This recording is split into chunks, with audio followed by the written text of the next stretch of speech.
नमस्ते जी, राम राम। उम्मीद करती हूँ आप सब ठीक होंगे। मैं ठीक हूँ। कल मैंने एक फ़ैसला लिया था, काफ़ी इम्पोर्टेंट फ़ैसला जो लेना बहुत ज़रूरी था। कभी कभी सच्चाई इतनी बुरी लग जाती है लोगों को और सुनने के बाद उनका रिएक्शन अलग हो जाता है। मैं सोशल मीडिया पे कुछ टाइम पहले आई थी अपना मुद्दा लेके।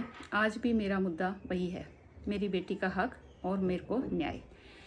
एक बहन ने कल भी मेरे लिए वीडियो बनाई, शायद उसको सच्चाई नहीं पता है और अब मैं उसको बताना भी नहीं चाहती हूँ, लेकिन वो लगातार मेरा इनडायरेक्टली डायरेक्टली तो नहीं कर रही है, इनडायरेक्टली मेरे को वो मैसेज या वीडियो बना रही है मेरे ऊपर कि भाई मतलब मैंने धोखा दिया मेरे को। जो बीच में हम अगर किसी को जिम्मेवारी देते हैं केस की कि भाई तो उनका फैसला मान्य हो। तो एक बात बताओ आप मुझे, सब लोग बताओ, आप सब लोग समझदार हो। हम किसी के पास जाते हैं विश्वास करके कि ये इंसान हमारा न्याय करेगा, किसी ने हमें बताया, वहाँ तक पहुँचाया, हम विश्वास पे चले गए। ठीक है, चलने के बाद बातें होती है, आगे आगे मामला बढ़ता है, बढ़ेगा वो तो धीरे धीरे, बढ़ना भी चाहिए। अगर वो चीज़ें हो ही नहीं सकती वहाँ पे और कुछ दूसरा ही डिसीजन हो सकता है तो वो मुझे क्यों एक्सेप्ट होगा। और एक बहन अभी वीडियो बना रही है कि मुझे 10 साल हो गए बैठे बैठे, मैंने कोई एक्शन नहीं लिया। तो मैं उसको ये बताना चाहती हूँ, महिला आयोग का जो केस है ना मैडम, उसका रिकॉर्ड कहीं नहीं जाता।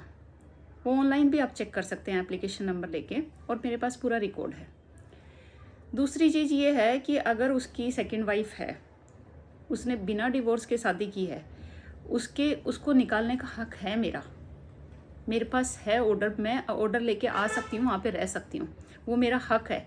अगर आपके घर में शायद इतनी बेशर्मी चलती होगी कि भाई दूसरी बीवी आ जाए, आप कोई एक्शन नहीं लेते होगे, शायद आप इतने मुर्दा होगे या आपके संस्कार नहीं होंगे, लेकिन मेरी फैमिली में ऐसा नहीं है और हम ऐसा नहीं कर सकते। मैं मजबूत औरत हूँ। और सजेशन दे रही है कि 10 साल के रिश्ते में कुछ भी नहीं बचा है, तो अब क्या फ़ायदा। मेरा पति मेरे साथ नहीं रहना चाहता है, मेरे साथ रहना चाहता है नहीं रहना चाहता वो मैं पूछ नहीं रही हूँ। मैं इतना पूछ रही हूँ कि मेरे साथ समाज में शादी की थी तो मेरे को वो राइट मिलना चाहिए, वो राइट मिलना चाहिए और वो मिलेगा, कानून के हिसाब से भी मिलेगा।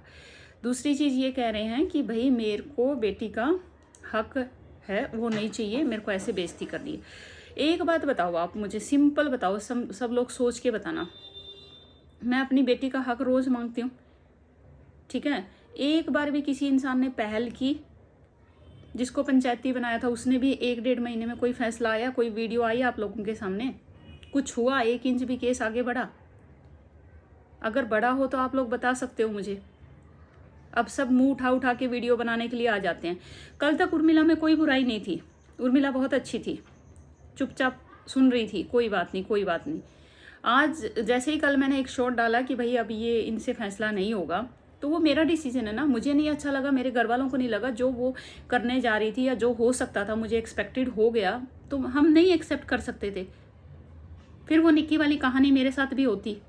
और मैं किसी को ना गलत बोलना चाहती हूँ, ना किसी को मैं बुरा बोलना चाहती हूँ। ठीक है, जो इंटरनली बातें हैं वो मेरे तक ही रह गई, मेरे परिवार तक ही रह गई, और मैं किसी को कुछ नहीं बोलना चाहती। अगर मुझे प्रेशराइज किया गया और मुझे मेरे नाम पे ऐसे ऐसी वीडियो आती गई, तो अब मैं बोल दूंगी फिर कि क्या होने वाला था, और फिर मैं ये नहीं सोचूंगी कि किसकी क्या रेपुटेशन जा रही है। अगर कोई इनडायरेक्टली मेरे ऊपर वार करेगा ऐसे, तो वो गलत बात है। मैं अपनी बेटी का हक लेने के लिए आई हूँ, तो ईमानदारी से क्यों नहीं दे रही ये लोग? अगर मेरी ससुराल वालों को इतनी चिंता है तो क्यों नहीं दे रहे हैं? फिर क्यों रोज बेइज्जती करा रहे हैं? मैंने बोला है, मैंने रोका है उनको? मैंने बोला है, मैंने रोका है क्या? मैंने तो नहीं रोका ना, मैं तो रोज आके बोलती हूँ हक दो हक दो हक दो, फिर मेरे पास क्या मुद्दा रह जाएगा? दूसरा, यहाँ पे एडवाइस देने के लिए आ जाते हैं कि मेरा को मेरे हस्बैंड के साथ रहना है नहीं रहना है। फिर समाज में सब रख लो, सबके पति होते हैं ऐसे, तो कि यहाँ वहाँ नाम मुंह मारते हो, फिर क्यों औरतों के बीच में झगड़ा होता? रख लिया करो फिर 2-2 4-4 सारी रख लो ना। आप लोगों के घर में चलता होगा ऐसे, अगर मेरे घर में ऐसा चलता होता तो शायद मैं ऑब्जेक्शन नहीं करती। अब मुझे तो ऑब्जेक्शन होगा ना भाई, जब मुझे धोखा मिला है और मैं सच्चाई की आवाज़ भी नहीं लगा सकती। क्यों नहीं लगा सकती भाई? और लग रहा है किसी को बेइज्जती है तो फैसला कर लो बैठ के क्या कर रहे हो? बार बार टाइम दे रहे हैं, इंसान भी नियुक्त कर दिया, भाई इस इंसान के थ्रू फैसला होगा, फिर भी अगर 1 इंच भी आगे नहीं हो रही है मूवमेंट, फिर क्या फ़ायदा? क्या फ़ायदा ये बताओ? क्या क्या किया इतने दिन में? कुछ हुआ? इतने दिन से मैं वीडियो बना रही हूँ, इतने दिन से इतने लोग वीडियो बना रहे हैं, तो शर्म तो आ नहीं रही? अब देख तो सकते हो कितने लोग बेशर्म हैं। और जो ये आलतू फालतू की यूट्यूबर वीडियो बना रहे हैं ना, तो मैं इनको एक चीज़ कहना चाहती हूँ, आप लोग चाहे कितनी भी वीडियो बना लो व्यू पाने के लिए, और ये आलतू फालतू की हरकतें कर लो, मेरा फैसला वही रहेगा जो सही है। ना मैंने कुछ गलत काम किया है, ना मैं करती हूँ। अगर बीच में से मुझे किसी को हटाना पड़ेगा, मैं हटा दूंगी। अगर कल को मुझे लीगली भी जाना पड़ता है और कोई वहाँ पे वकील भी ऐसे कुछ करेगा गलत, मैं वहाँ से भी हटा दूंगी। मुझे न्याय चाहिए, मतलब न्याय चाहिए, हर हाल में न्याय चाहिए, और इसके लिए मैं बिल्कुल भी पीछे नहीं हटूंगी। अब मुझे ये भी पता है कि निक्की वाली कहानी मेरे साथ भी होगी, कि वहाँ से मेरे परिवार को भड़काया जाएगा या कुछ होकर, ठीक है, खुला भड़का दो जितना भड़काना है, इससे ज़्यादा कुछ बुरा नहीं हो सकता। मैं वीडियो बिल्कुल बंद नहीं करूँगी, लीगल जाना है लीगल भी जाऊँगी। जब तक इनको समझ में नहीं आएगी मेरी बेटी का हक देना है, तब तक मैं इनको नहीं छोड़ूंगी, और जो मेरे सिंदूर का हिसाब हो वो करना ही करना है। अगर आज भी यूट्यूबर आके यहाँ पे एडवाइस देते हैं, तो ये क्यों नहीं कहते जाके केस फाइल कर डिवोर्स का? उसको क्यों नहीं देते एडवाइस? यहाँ के बड़े पंचायती बन जाते हैं आलतू फालतू की एडवाइस देने के लिए। और मैं ये कहना चाहती हूँ, ये एडवाइस अपने घर में रखा करो, ठीक है। मैंने लोगों से बात की थी कि न्याय के लिए एक सब आवाज़ उठाएंगे, लेकिन ये नहीं पता था मुझे कि ये बाद में मतलब मेरे ऊपर ही ऐसे हावी हो जाएंगे। तो अपने घर में रहो पंचायती, ऐसे पंचायतियों की ज़रूरत नहीं है मुझे। जो न्याय करेगा वही पंचायती है मेरे लिए, वही भगवान है, और जो अन्याय करेगा मैं उसको हटा दूंगी। और या मुझे एक्सपेक्ट होगा अन्याय हो सकता है, तो मैं हटा दूंगी, बिल्कुल हटा दूंगी। जो फैसला मुझे मंजूर नहीं है, नहीं है। मैं रिश्ता बचाने के लिए आई हूँ, तुड़वाने के लिए नहीं आई। और जो ये लोग वीडियो बना रहे हैं, ये सिर्फ रिश्ता तोड़ने की बात कर रहे हैं, जोड़ने की बात नहीं कर रहे। करते रहो, कोई फ़र्क नहीं पड़ता। आप लोग भी आ जाओ, 10-5 दिन, 15 दिन, महीना, ये नाटक आप लोगों का भी चलेगा। मुझे पता था कल ही, चलने दो। इनके साथ साथ मैं इनको भी देख लेती हूँ, तो सबकी सच्चाई बाहर आने दो। अभी आगे वीडियो में मैं अपडेट करूँगी, क्योंकि मुझे पता है कि ये सब तो होने वाला है। अब मेरे ऊपर कुछ ब्लेम भी किए जाएंगे, कुछ नेगेटिव वीडियो भी मेरे लिए बनाई जाएंगी, रूमर्स भी बनाए जाएंगे, ताकि मैं स्टॉप कर दूं।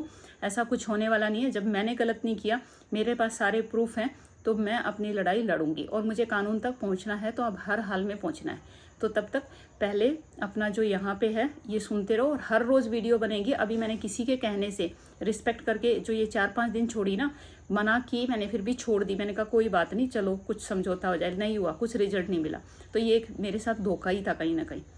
तो ठीक है, आगे मैं नहीं करूँगी ऐसे लोगों पे भरोसा। अच्छा किया मैंने नहीं किया, तो नहीं तो बहुत बड़ा हादसा हो जाता, बहुत बड़ा अनाउंसमेंट हो जाता, और पब्लिक भी शॉक रह जाती कि ये क्या हुआ। तो वो फैसला होने से पहले ही अच्छा किया कि ये सब कुछ हो गया। अगर ज़्यादा मेरे को इरिटेट किया, ठीक है, मैं सच्चाई का पर्दाफाश कर दूंगी फिर, कि क्या हो सकता था या क्या डिसीजन लिए जा रहे थे। तो इसलिए मैं किसी को टारगेट नहीं कर रही हूँ। कल भी मैं बोल के चुपचाप निकल गई थी। अब वीडियो यहाँ वहाँ से आ रही है, जानबूझ के बनवाई जा रही हैं, या कोई अपनी मर्जी से बना रहा है, मुझे नहीं पता। लेकिन ये सब नहीं चलेगा, मेरे साथ तो नहीं चलेगा बिल्कुल भी। धन्यवाद।